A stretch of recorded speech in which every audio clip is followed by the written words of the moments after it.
നമ്മുടെ നാട്ടുകാർക്ക് ചിരട്ടാന്ന് പറഞ്ഞ പുച്ഛമല്ലേ. സായിപ്പന്മാര് തന്നെ വരണം ഇതൊക്കെ വാങ്ങാൻ. സീസൺ അല്ലാത്തതുകൊണ്ട് ഒരു കുഞ്ഞിനെ കാണാനുമില്ല.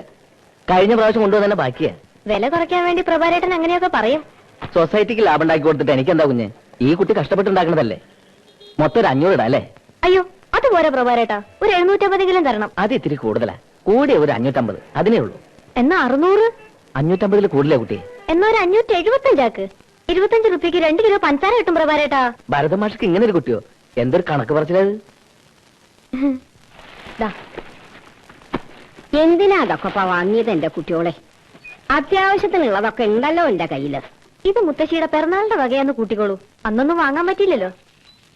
എന്റെ ശമ്പളം വീട്ടു ചെലവിന് തന്നെ തികയണില്ല. അതിന്റെ കൂടെ ഇത് എന്റെ വകയൊന്നുമല്ല, ഇച്ചേച്ചിയുടെ വകയാ. ആട്ടക്കാരുടെ മക്കളാരില്ലേടിയുടെ?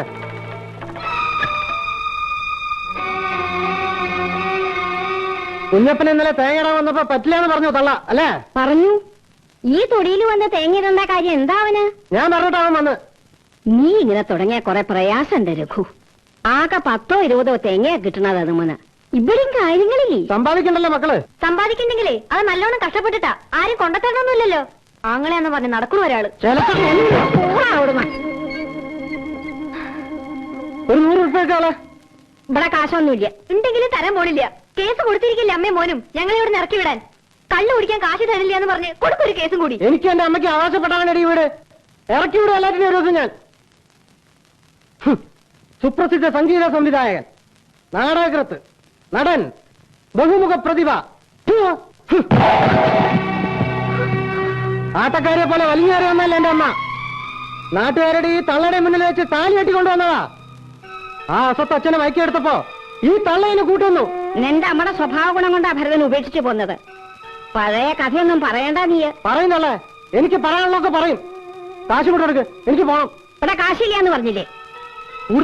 കാശില്ല. അയ്യോ കാശ് എവിടെ വെച്ചിരിക്കേ? ഇവിടെ ഇല്ല.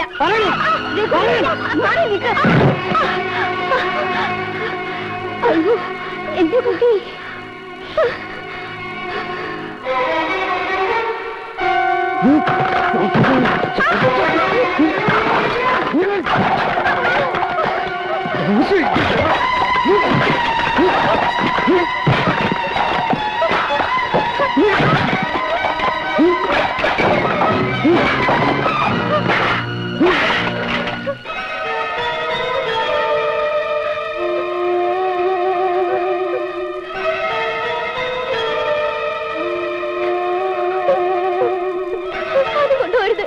ചേച്ചിക്ക് സ്കൂളിൽ നിന്ന് കിട്ടിയ മെഡലാണ്.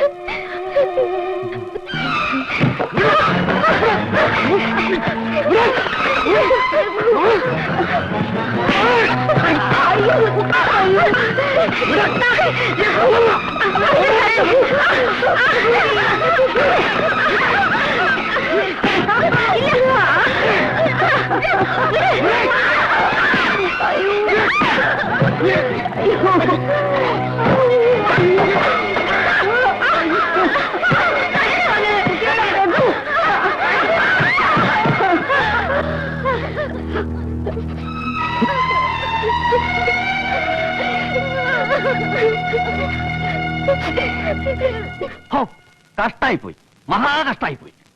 കണ്ടില്ലേ കുട്ടികളുടെ മുഖം പൊട്ടിയിരിക്കണേ? തോന്നിയാസ ചക്കൻ കാണിച്ച് പെൺകുട്ടികൾ മാത്രമുള്ള വീട്ടിൽ കയറി ഇങ്ങനെ അതിക്രമം കാണിക്കേ. ഹോ ദുഷ്ടൻ, കാക്കോടകൻ. ഇതൊക്കെ ഞാൻ പറഞ്ഞിരിക്കുന്നു. ഇത്ര എന്നെ കൊണ്ട് പറ്റൂ. അച്ചുവേട്ടൻ അങ്ങനെ പറയുന്നത്. പിന്നെ എങ്ങനെ പറയണം? മയക്കെടുത്ത് നാട്ടുകാരെ മുഴുവൻ വിളിച്ചു കൂട്ടി പ്രതിഷേധയോഗം നടത്തണോ? അച്യുതന്റെ അടുത്തല്ലാണ്ട് അവരാരുടെ അടുത്താ പോയി പറയാ? ഓ ഉണ്ടല്ലോ അയൽക്കാര്. വേണമെങ്കിൽ നാട്ടുകാരെ മുഴുവൻ വിളിച്ചു കൂട്ടാം, അല്ലെങ്കിൽ പോലീസിൽ കംപ്ലൈന്റ് കൊടുക്കാം. കള്ളുകൂടി അടിപിടിയായിട്ട് നടക്കുന്നവരെന്ത് പോലീസ്? വെറുതെ വാശി കൂട്ടാന്നല്ലാണ്ട്. എന്നാ പിന്നെ മിണ്ടാണ്ട് ഇറങ്ങി കൊടുക്കുക. ഉപദ്രവം ഉണ്ടാവില്ലോ. എന്നിട്ടൊരു വീട് വാടകയ്ക്ക് എടുക്കുക. ഉദ്യോഗസ്ഥ ഉണ്ടല്ലോ, ഉദ്യോഗസ്ഥ. അങ്ങനെ ഞങ്ങൾ ഇറങ്ങി കൊടുക്കണില്ല. മുത്തശ്ശിക്കും കൂടി അവകാശപ്പെട്ടതാ വീട്. മുത്തശ്ശിക്ക് അവകാശമുണ്ട്. പക്ഷേ നിയമപരമായിട്ട് ഇപ്പോഴും അവന്റെ അമ്മ തന്നെയാ നിങ്ങളുടെ അച്ഛന്റെ ഭാര്യ.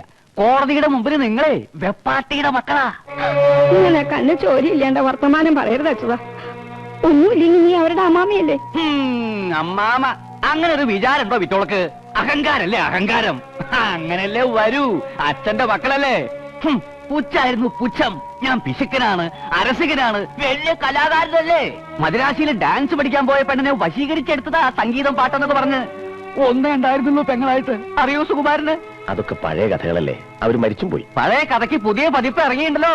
കണ്ടില്ലേ ഒരുത്തി കോളേജിൽ നിന്ന് ഒരുത്തന്റെ കൂടെ പ്രേമിച്ചോടിപ്പോയി. അമ്മയുടെ പാരമ്പര്യം. അതിന്റെ പേരിൽ നാണക്കേടിന്റെ പങ്ക് അച്ചുവന്നായിരുന്നു. മതി വിസ്തരിച്ചത്. നാണക്കേടൊക്കെ ഞങ്ങൾ സഹിച്ചോളാം. ആരും സഹായം ചോദിച്ചാൽ നിങ്ങൾ വരണില്ല. ആ പേരിൽ കാശ് ചെലവാന്ന് പേടിക്കേണ്ട അച്ചുവന്നായര്. വരണ്ട വരണ്ടെന്ന് 1000 പ്രാവശ്യം പറഞ്ഞല്ലേ മുത്തശ്ശിയോട്. ഇപ്പൊ തൃപ്തിയായില്ലേ? ഇറങ്ങിട്ടോ അങ്ങട്.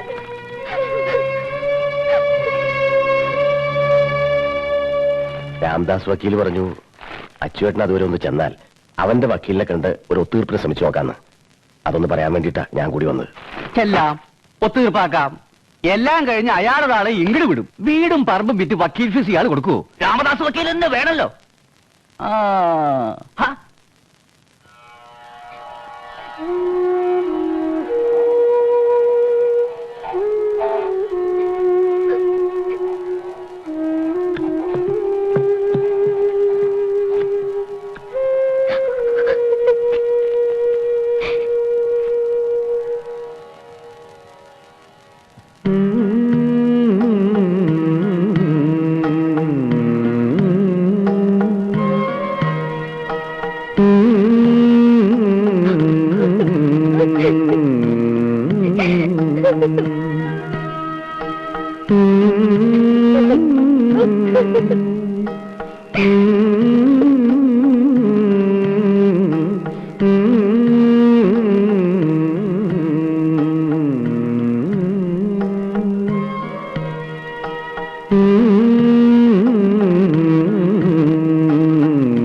ആരുമില്ലായിരുന്നു എന്റെ കുട്ടികൾക്ക്. ഈശ്വര,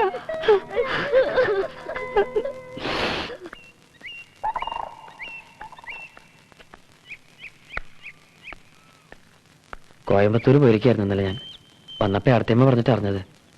മുറിവ് അധികം ഉണ്ടോ? സാരില്ല. ഇതിനു മുമ്പ് ഉണ്ടായിട്ടോ ഉപദ്രവം? ഇടയ്ക്കിടയ്ക്ക്.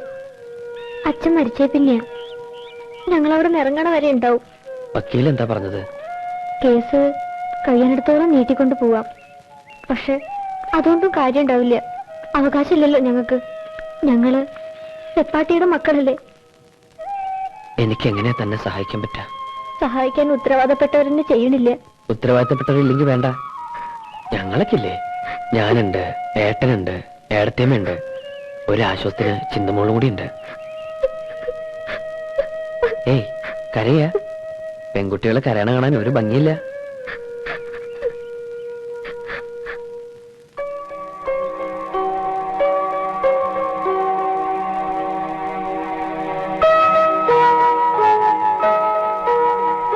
ഗിഫ്റ്റ് എന്ന വാച്ച് അടുത്തേമ്മയുടെ അടുത്ത് എത്തിയിട്ടില്ല കേട്ടോ.